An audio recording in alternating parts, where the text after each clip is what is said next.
For those who are into effects pedals, I've come to think of them as the double-edged sword, so to speak, and I'll tell you what I mean about that. They can add to your creativity, they can add to your sound, they can help also define your sound, and also give you inspiration to take things to the next level. I think also it can hinder your playing in some ways as well, and I'm going to tell you a little bit about my thoughts on this. It happened to me personally, and I thought I would share this with you guys to see what you thought of this. So, I'm very tone critical, so I like things to be a specific way and not any other way. I like my tone to sound like me, irrespective of what amp I'm plugged into. If I'm using my pedal board, I want it to sound the way I hear it in my head, and whether or not other people like that, I don't care. I like my tone. I like other tones as well, obviously, but I have a particular sound that I can generally nail irrespective of what amp or guitar I'm using. I'm lucky enough to get some great effects sent to me at the In The Blues channel to demo and all of that kind of stuff, and I wanted to make use of these on a larger pedal board. So I upsized my pedal board, I put like 8 effects on there, and they all sound fantastic. They absolutely do.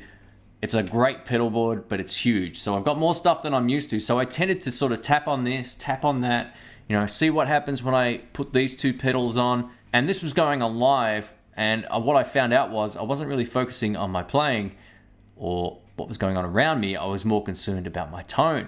And this absolutely sort of got in my head and ruined my playing for a small period of time recently. The cure for this for me was to basically go, all right, no effects for a couple of weeks, just plug into the PV Bandit on the drive channel and just play.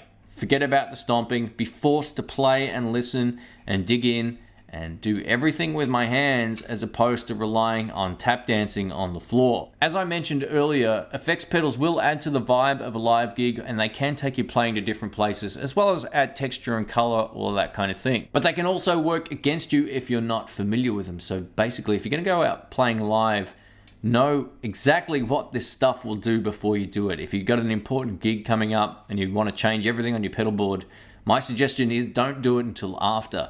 Make sure that you know what you're going to get out of it before you step on stage. Otherwise, it may affect you, maybe more or less than it affected me. I'm not too sure. But the fact was, it really messed with my head, and I felt like I couldn't play because the sound wasn't right. I know that sounds ridiculous, but it actually affected my playing that badly. Please let me know your thoughts on effects pedals and whether you think this is kind of accurate, if you've had this experience before, or if you haven't, let me know your thoughts. Thanks for watching. Thanks again for watching, folks, and don't forget you can click one of these 2 videos right here to take you through to more of my content. You can also click on the In The Blues logo that just popped up to subscribe to the channel.